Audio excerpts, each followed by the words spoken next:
오늘도 주의 전에 올라와 예배하는 우리 사랑하는 성도들에게 하나님의 충만한 은혜가 함께하기를 간절히 소망합니다. 오늘 우리에게 주시는 에레미야서 31장 10절로 14절의 말씀을 중심으로 믿음의 감격으로 라는 제목으로 말씀을 선포할 때 저와 여러분이 함께 말씀 가운데 은혜 받으며 말씀을 붙잡고 승리의 삶을 살아가는 귀한 성도들이 되어지기를 주의 이름으로 소망합니다. 우리 옆사람과 인사하겠습니다. 참 잘 오셨습니다. 인사합니다. 오랜만입니다. 또한 인사합니다. 은혜 받읍시다. 여러분, 믿음 생활할 때 우리가 믿음의 감격을 가지고 살아간다는 것이 얼마나 행복한 일인지 몰라요. 예수를 믿고 살아가면서 아무런 감격도, 아무런 기쁨도, 아무런 소망도 없이 믿음 생활한다면 그것처럼 퍽퍽하고 힘든 일이 없다고 저는 생각합니다.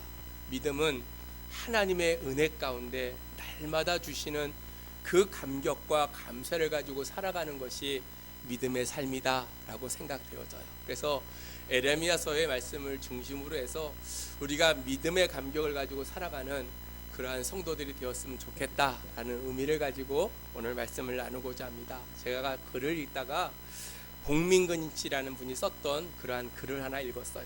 그 글의 내용이 이겁니다. 제목이 믿음의 감격이 사라져 갈 때라는 제목이에요. 제가 읽어드릴 테니까 말씀을 잘 듣고 나는 어떤 관계에 놓여 있는가 한번 생각해보는 그러한 시간이 되었으면 좋겠어요. 믿음의 감격이 사라져 갈 때, 하나님을 처음 만날 때 감격을 기억하는가? 십자가만 생각해도 눈물이 나고 감사합니다가 입에서 저절로 발사되듯 나오고, 세상 만물 그 어떤 것을 보아도 하나님의 임재와 섭리가 느껴져 행복했던 그 시절, 주를 위해 죽을 수도 있겠다고 뜨거웠던 그 믿음의 경험이 있었는가?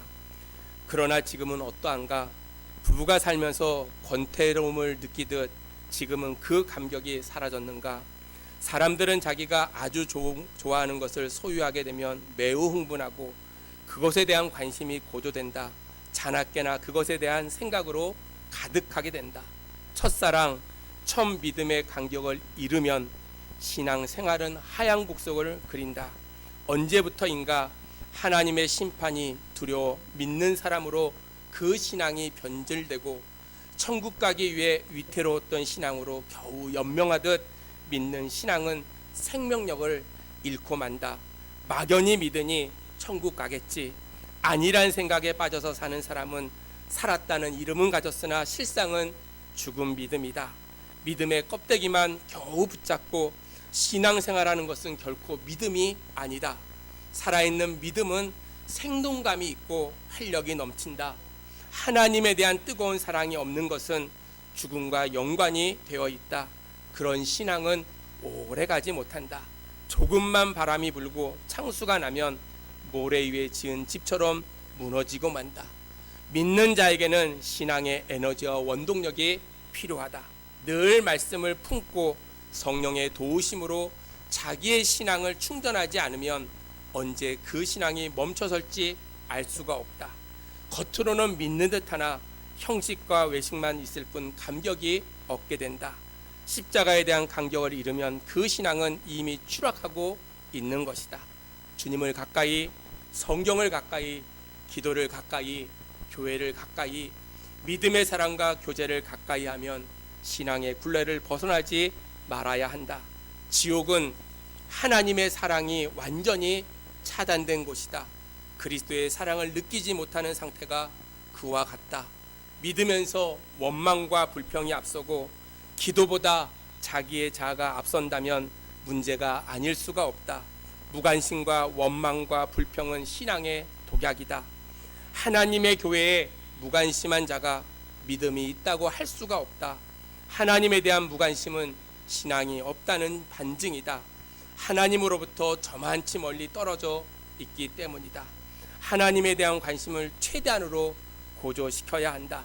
언제나 성령 안에 거하고 말씀을 가까이 하며 믿음의 공동체에서 벗어나면 안 된다. 신앙은 관심이다. 관심이 떠나면 그는 이미 하나님으로부터 멀어진 것이다.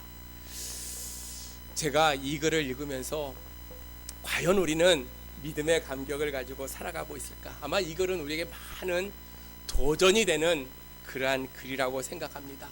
성도된 우리들은 믿음의 간격으로 신앙생활을 하고 있는지 늘 살펴봐야 된다는 거예요. 믿음의 간격이 있었던 과거의 그 기억들을 우리는 늘 생각하면서 우리는 살아가야 된다는 거예요. 주님을 처음 믿었을 때, 십자가의 그 사랑의 복음을 깨닫게 되어졌을 때, 예수님이 나의 구원자가 되었음을 깨달았을 때, 우리는 그 사랑을 기억하면서 눈물을 흘리며 하나님께 감사의 고백을 드렸던 적이 있었다는 사실이에요. 그런데 지금 우리가 믿음 생활하면서요, 그런 감격과 그런 은혜를 우리가 경험하고 고백하고 살아가지 못할 때가 너무나 많이 있다는 거예요. 오랫동안 신앙생활하다 보니까 이런 믿음의 감격이 없이 신앙생활하는 사람들을 우리는 종종 보게 되어져요. 구원의 감격이 있었을 때는요, 너무나 기쁘고요, 모든 것이 간증거리고요, 모든 것이 하나님의 은혜였기에 어떠한 어려움 속에서 능히 이길 수가 있었어요. 그러나 그러한 간격이 사라지는 그 순간, 조그만 싸움에도 늘 패자의 모습으로 살아가는 우리의 믿음 없음을 우리는 보게 되어진다는 거예요. 사랑하는 성도 여러분, 어설프게 신앙생활은요, 중노동이고 고역이에요. 여러분, 어설프게 믿음 생활하면요, 얼마나 그것이 힘든지 몰라요. 주일날 교회 나오는 것도 힘들고요, 신앙생활하는 것 그것 자체가 고역이 될 수도 있어요. 그러나 올바른 신앙생활은요, 늘 기쁨과 즐거움의 감격의 연속이 되어지는 줄로 믿습니다. 우리 옆 사람에게 물어보겠습니다. 믿음의 간격이 있으시죠? 물어보세요. 저는 교회에 올라오시는 분들이 늘 행복했으면 좋겠어요. 세상에서 힘들어도 교회 와서만큼은 기쁘고 행복함으로, 내가 믿음의 감격을 가지고 하나님 앞에 내가 올바로 설 수 있는 그러한 기회가 바로 예배의 자리에 나오는 우리의 모습이라는 거예요. 내가 예수를 믿는다고 하면서도 아직도 믿음의 기쁨과 감격과 즐거움이 없다면, 기도가 주는 그 평안함이 우리 가운데 없다면, 아직도 우리가 믿음 생활함에 있어서 성숙한 믿음의 자녀다라고 우리는 이야기할 수가 없다는 거예요. 거칠애와 형식의 그러한 믿음이라는 거예요. 마음의 중심에서 하나님을 사랑하고 하나님 중심의 삶을 살아가는 것, 그것이 거짓이 없는 믿음이 되는 줄로 믿습니다. 그러면 사랑하는 성도 여러분, 우리가 늘 구원의 감격이 우리 가운데 있음을 늘 생각할 때, 우리가 경건의 모양만 가지고 살아가는 그러한 성도의 모습이 아니라 경건의 능력을 가지고 날마다 기쁨과 감격을 갖고 살아갈 수 있는 그러한 저와 여러분들이 되어지기를 주의 이름으로 축복합니다. 이제 믿음의 감격을 되찾게 되어지기를 주의 이름으로 간절히 소망합니다. 여러분, 믿음 생활하면서요, 믿음의 감격이 있어야 된다는 거예요. 뜨거운 기도와 열정 어린 찬양이 가슴속 넘쳐나는 그러한 믿음의 생활을 우리는 해야 된다는 거예요. 주님을 사랑하는 그 마음이 날마다 샘솟듯 일어나는 그러한 기쁨과 감사를 가지는 아름다운 믿음을 가지고 우리는 신앙생활을 해야 돼요. 진실한 믿음으로 내가 누구를 위해서 어떻게 헌신할까 생각하며 내 삶의 모든 것을 하나님의 영광을 돌리는 일에 우리가 헌신할 수 있는 그러한 믿음의 아름다운 자세를 가지고 살아가는 성도들만이 믿음의 감격이 있는 자다라고 이야기할 수가 있어요. 사랑하는 성도 여러분, 오늘 이 아침에 주의 말씀을 들을 때 여러분 안에 믿음의 감격이 다시 회복되어지기를 주의 이름으로 축복합니다. 본문의 저자는 에레미야예요. 주전 626년부터 584년까지 유다 왕국이 엄청난 위기에 놓여 있을 때 활동했던 눈물의 선지자가 바로 에레미야라는 선지자예요. 에레미야서 1장부터 30장까지는 하나님의 말씀을 어기고 수많은 선지자들이 잘못된 길을 걸어가고 있는 그 모습을 바라보면서 유다 민족이 바벨론의 침범을 받고 심판 가운데 절망함을 당하게 되어질 것이다 라고 계속해서 경고의 말씀을 30장까지 줘요.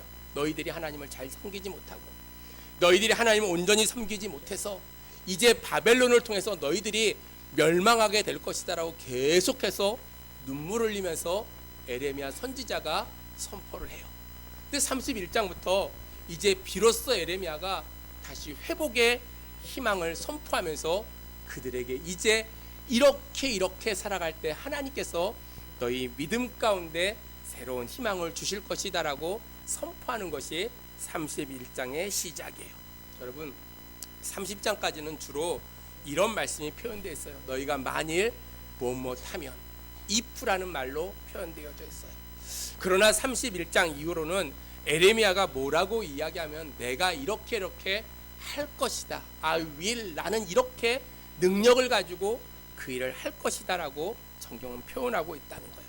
이 시간 믿음의 감격으로 살아가는 성도의 삶이 어떠한 삶인지 우리가 몇 가지로 생각해 보면서 은혜 가운데 믿음의 감격을 가지고 승리의 삶을 살아가는 저와 여러분들이 되어지기를 주의 이름으로 축복합니다.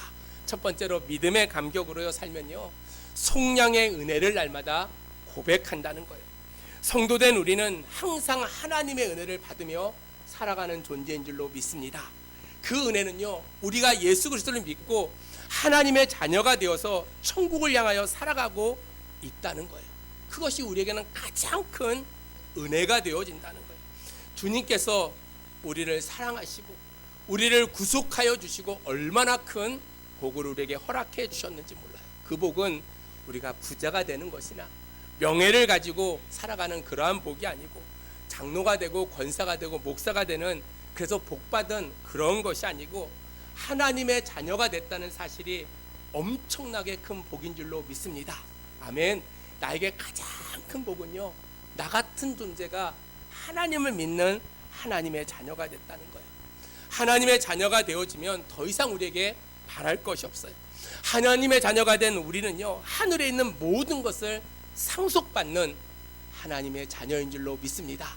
그래서 우리는 늘 하나님을 믿고 살아가면서요, 늘 하나님이 우리의 모든 것을 통치하시고 다스리시는 그러한 분이심을 날마다 생각하며 전지전능하신 그 하나님 앞에 우리가 부복하고 믿음으로 나아가는 그러한 삶을 살아가야 된다는 거예요. 우리 에레미야 당시에 사람들은요, 신에 대한 생각을 이렇게 가졌어요. 애굽의 신은 애굽 땅을 다스리고 바벨론의 신은 바벨 땅을 다스린다 라고 생각하고 있었어요. 그러나 여호와 하나님은 애굽의 신도 아니고요, 바벨론의 신도 아니고요, 모든 신에 뛰어난 분이시고 그분만이 모든 나라를 다스리는 분이시라는 거예요. 우리는 그것을 늘 믿고 고백합니다. 그럼에도 불구하고 이스라엘 백성들이요, 전쟁 가운데 날마다 패했던 이유가 있어요. 그것이 무엇이냐면 하나님이 약해서가 아니고 이스라엘이 범죄했기에 하나님께서 그들을 치셨다는 거예요. 사랑하는 성도 여러분, 우리 하나님 아버지는 세계 모든 나라와 모든 민족을 다스리는 분이신 줄로 믿습니다. 오늘 본문에서 알 수 있는 것은 심판이 하나님의 궁극적인 목적이 아니라는 거예요. 오늘 10절로 11절 말씀을 읽어보면요, 하나님께서 궁극적으로 심판이 그들의 궁극적인 목적이 아니고 그들의 백성들을 회복시키시고 그들을 고치시고 그들이 돌아오기를 분명히 원하시고 있는 것, 그것이 하나님의 궁극적인 목적이라는 거예요. 사랑하는 성도 여러분, 믿음 생활하다가요, 어려운 일이 있잖아요. 그러면 우리는 생각해야 돼요. 아, 하나님이 나보러 돌아오라고 하시는 거구나. 아, 어려운 고난 가운데 하나님이 나를 부르시는 그러한 음성이구나 라고 우리는 생각해야 된다는 거예요. 하나님은 어려움을 겪고 있는 자기 백성을 모른 척하는 분이 아니시라는 거예요. 자기 백성을 아버지처럼 사랑으로 돌봐주시고 또한 목자가 양을 모시는 것처럼 하나님은 한 번도 잊지 아니하시고 자기의 백성을 부르시고 그를 기억하시는 분이심을 우리가 생각해야 된다는 거예요. 그러므로 사랑하는 성도 여러분, 하나님이 행하시는 구원은 자기 백성이 돌아오기를 원하신다는 거예요. 에레미야는 정확하게 하나님이 어떠한 분이신지를 오늘 본문에서 이야기하고 있어요. 여호와께서 야곱을 구원하시되 그들보다 강한 자들의 손에서 속량하셨으니 라고 11절에서 이야기하고 있어요. 하나님께서는요, 남은 자들을 구원하시는 분이시고 흩은 자들을 모으시는 분이시고 그들은 강력한 자의 손에서 우리를 구원해 주시는 구원의 하나님이 되어 주신다는 거예요. 비록 흩어져 살아가는 그러한 절망의 순간에도 하나님께서는 이스라엘 백성을 잊어버리지 아니하시고 그들을 흩으신 곳에서 모으시고 그들을 속량해 주시는 하나님의 은혜가 우리 가운데 있는 줄로 믿습니다. 그래서 우리가 늘 믿음 생활할 때, 아, 내가 믿음의 감격이 우리 가운데 가지고 살아야 될 이유가 무엇이냐면 나 같은 죄인을 속량해 주시고 나를 자녀 삼아 주셨음을 생각할 때 우리는 날마다 감사하며 살아가는 그러한 믿음의 성도들이 되어지기를 주의 이름으로 축복합니다. 속량이라는 말은 상업적인 용어예요. 값을 치르고 종을 사서 자유인이 되게 하셨다라는 뜻이에요. 애굽에서 종살이했던 이스라엘 백성들을 하나님께서 구출하시고 가나안 땅으로 인도하셔서 그들이 자유롭게 살 수 있도록 그들을 속량해 주신 것처럼 영원한 마귀의 권세 아래 놓여서 영원히 죽을 수밖에 없는 우리들을 사랑해 주시고 하나님의 백성으로 속량해 주시고 오늘도 우리를 자녀 삼아 주신 그 은혜를 날마다 생각하며 믿음의 감격을 가지고 남은 여생 참되고 복된 삶을 살아가는 저와 여러분들이 되어지기를 주의 이름으로 축복합니다. 두 번째로 믿음의 감격을 가지고요, 풍요의 은혜를 그리고 누리며 살아가야 된다는 거예요. 오늘 12절 말씀에 보니까 그들이 와서 시온의 높은 곳에서 찬송하며 여호와의 복 곧 곡식과 새 포도주와 기름과 어린 양의 떼와 소의 떼를 얻고 크게 기뻐하리라. 그 심령은 물된 동산 같겠고 다시는 근심이 없으리로다 할지어다. 아멘. 하나님께서는요, 그 자녀들을 인도하면서 항상 평탄한 길로만 인도하지 않는다는 거예요. 때로는 좁은 길로, 때로는 험한 길로 인도하세요. 목적지를 향해서 직행하지 않게 하시고요, 어떨 때는 돌아가게 하시는 모습들을 우리는 성경을 통해서 바라보게 되어져요. 그러나 중요한 것은 하나님이 인도하시는 그 길은 항상 의의 길이고 항상 생명의 길이고 항상 최선의 길이 되어지는 줄로 믿습니다. 여러분, 우리 눈으로 바라볼 때는요, 왜 돌아가지? 라고 생각하지만 하나님께서는 그 길이 최선의 길이고 그 길이 생명의 길이고 그 길이 의의 길이기에 그렇게 우리를 인도하신다는 거예요. 하나님께서는 흩으셨다가 다시 모으시는 분이세요. 이스라엘 백성들에게 멸망과 포로의 그러한 고난을 그들에게 주셨어요. 그러나 그 고난을 통해서 하나님이 믿음이 회복될 수 있도록 그를 부르셨다는 거예요.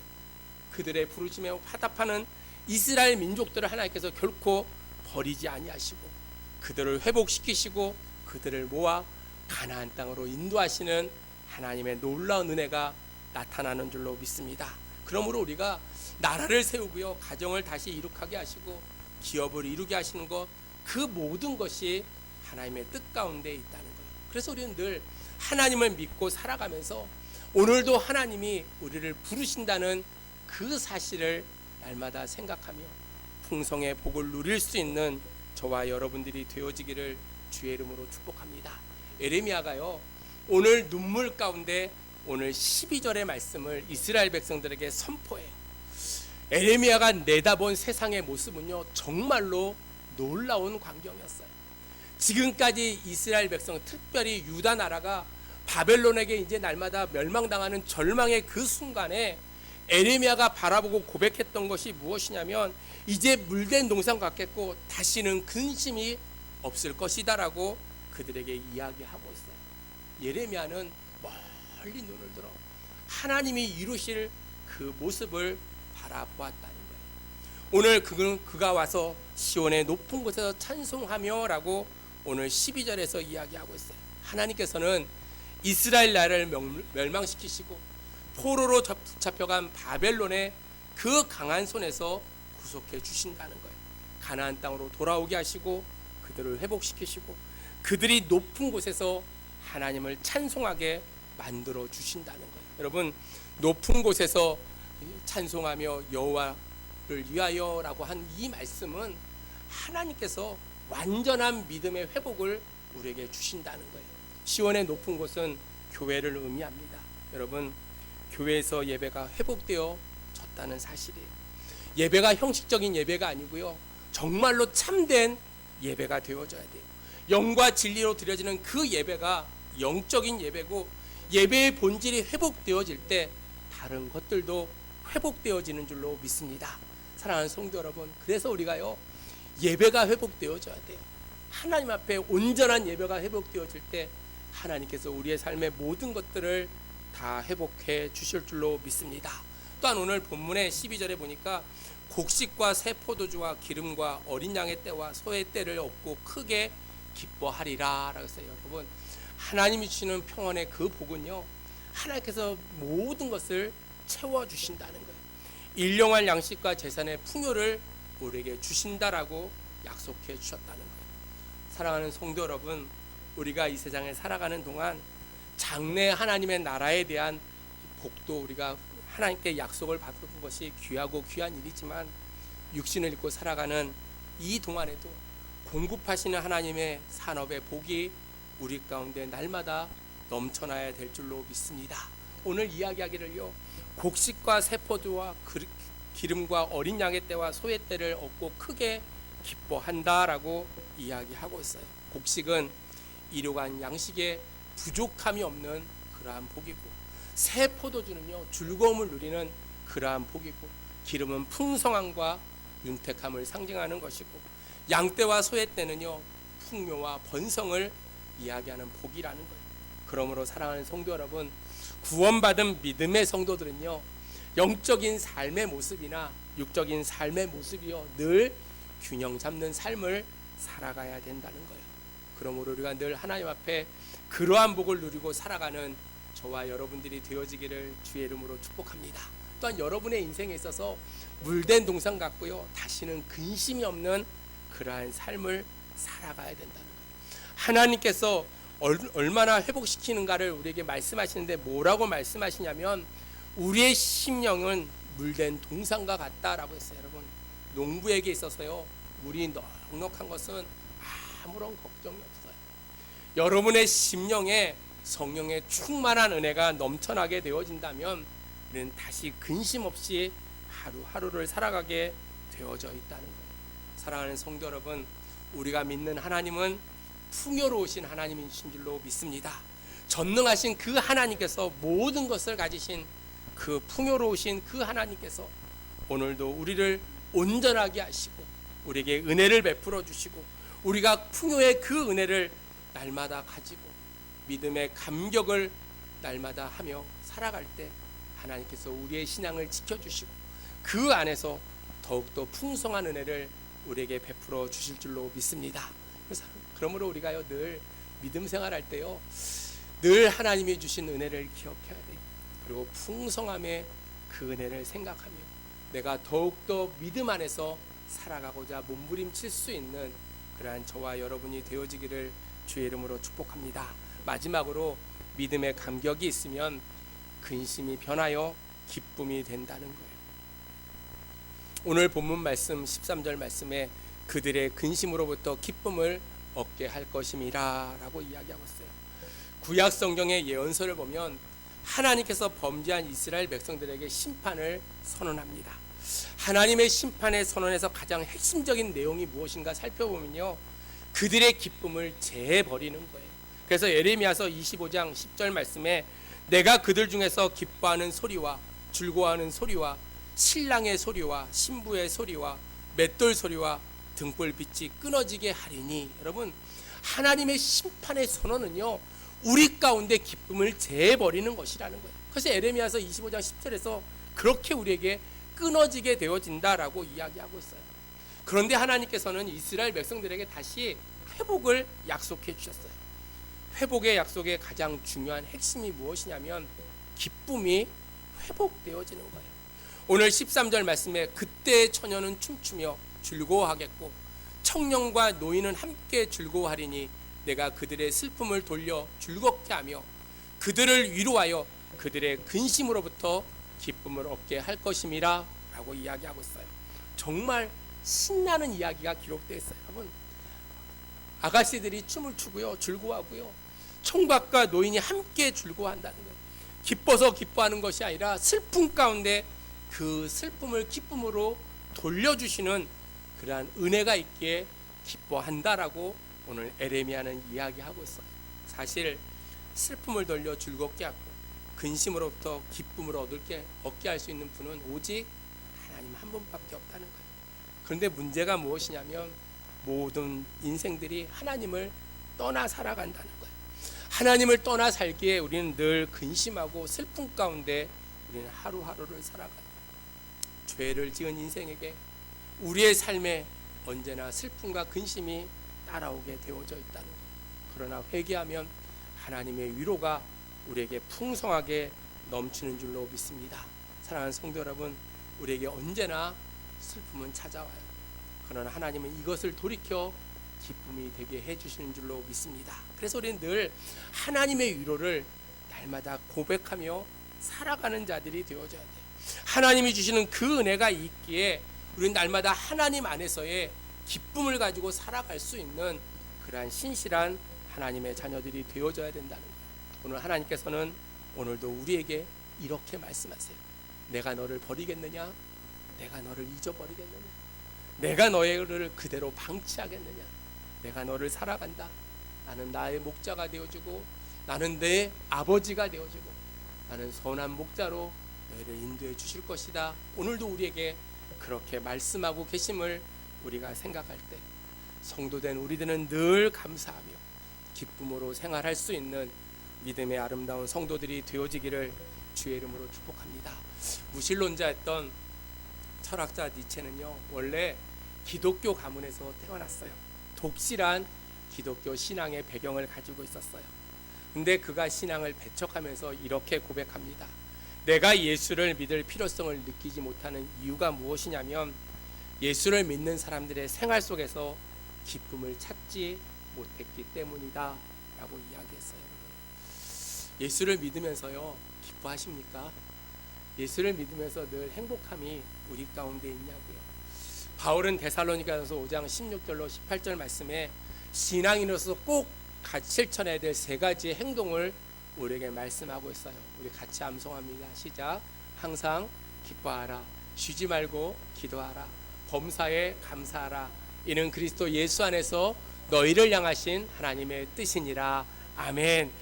기도하는 것보다도요, 여러분, 감사하는 것보다도요, 먼저 해야 될 것이 무엇이냐면 항상 기뻐하는 거예요. 그것이 하나님의 뜻이라는 거예요. 여러분, 기도하기 전에요, 우리는 기쁨의 마음으로 기도해야 돼요. 여러분, 감사하는 것보다 늘 기쁨으로 살아가야 된다는 거예요. 여러분, 나를 둘러싸고 있는 환경을 바라보면서 분노하는 것이 아니라 그 환경을 내게 주신 하나님을 바라보면서 우리는 기뻐해야 돼요. 그런 기쁨이 있을 때 병에 걸려도요, 우리는 기뻐할 수 있어요. 내가 가난해도요, 감사할 수 있어요.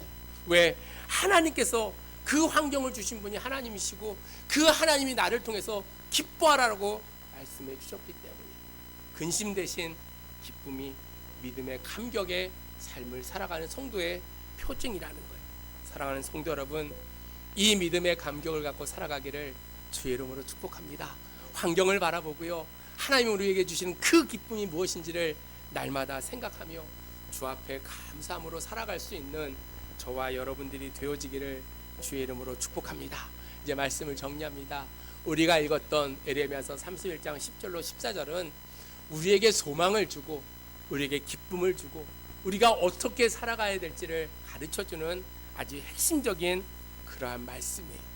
하나님의 구원의 그 온전함을 오늘 에레미야는 뭐라고 이야기하면 그것이 곡식이고 새 포도주고 기름이고 소와 어린 양의 떼고 그것을 통해서 처녀들이 날마다 기뻐하며 또한 청년들과 노인들이 함께 춤추며 노래하며 또한 슬픔이 기쁨으로 변하게 되는 것, 그것이 바로 하나님이 주시는 구원의 완벽한 모습이다라고 우리에게 설명해 주고 있다는 거예요. 사랑하는 성도 여러분, 오늘 우리가 말씀을 생각하면서 다시 한번 믿음의 감격을 갖고 살아가기를 주의 이름으로 축복합니다. 예수 믿는 것이 세상의 그 무엇보다도 귀중한 일임을 날마다 생각하고 믿음의 감격을 가지고 어려운 이 시기 가운데 하나님의 은혜를 날마다 기대하며 확고한 믿음 속에서 승리의 삶을 살아가는 저와 여러분들이 되어지기를 주의 이름으로 축복합니다. 하나님은 오늘도 살아계시고 우리의 모든 것을 감찰하시고 오늘도 우리 가운데 믿음의 확신과 감격을 갖고 살기를 원하심을 생각할 때 우리가 다시 한번 주님만을 바라보며 새롭게 힘을 내 하나님께 달려갈 수 있는 저와 여러분이 되어지기를 주의 이름으로 축원합니다. 기도하겠습니다. 하나님, 은혜를 감사합니다. 오늘도 부족한 종을 통해서 말씀을 증거케 하여 주신 주님, 믿음의 감격이 사라진 능력 없는 성도들이 되지 않게 도와주시고 날마다 하나님의 은혜를 생각하며 믿음의 감격을 가지며 속량의 은혜에 감사하며 또한 평안의 그 삶을 살아가며 날마다 그리스도 안에서 근심이 변하여 기쁨이 되는 그러한 삶을 살아가는 믿음의 자녀들이 되어지기를 소망합니다. 아버지 하나님, 성령의 충만함을 허락하여 주시고 저희들의 삶 속에 날마다 감사가 넘쳐나며 기쁨이 넘쳐나는 복되고 귀한 삶이 될 수 있도록 하나님 은혜 허락하여 주시옵소서.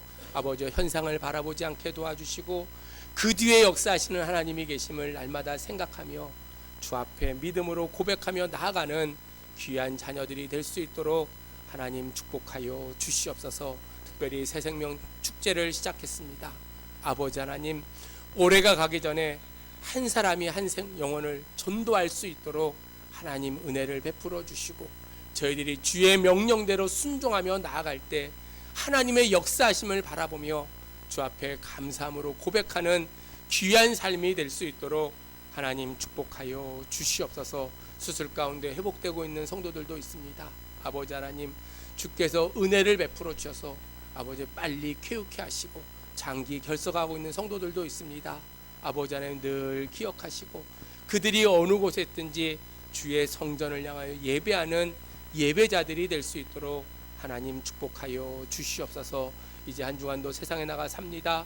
코로나의 위험 가운데 하나님 지켜주시고 어려운 일 당하지 않게 도와주시며 하나님과 동행하는 삶이 근심의 삶이 아니고 기쁨의 삶임을 날마다 생각하며 주님의 손을 붙잡고 승리의 삶을 살아가는 귀한 자녀들이 될 수 있도록 하나님 인도하여 주시옵소서.